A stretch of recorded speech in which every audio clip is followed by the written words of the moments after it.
We'll guide you through how to make scrolling text in VSDC video editor.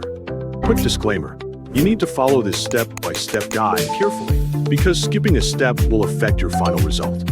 If this guide helpful, don't forget to like and subscribe. First, double-click the application to open it and begin creating your project.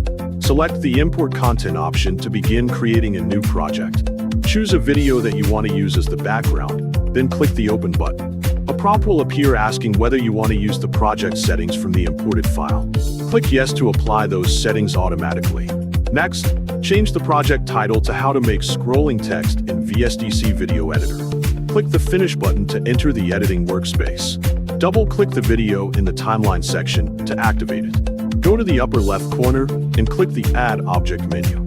Select the text option, then choose Text once again. When the Object Position Settings window appears, simply ignore it and click the OK button to continue. Create a text box that stretches across the screen horizontally, so there is enough space for the scrolling text. Type scrolling text inside the text box.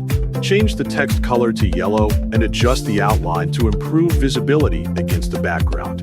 Next, choose a bold font and adjust the font size until the text fits neatly inside the text box.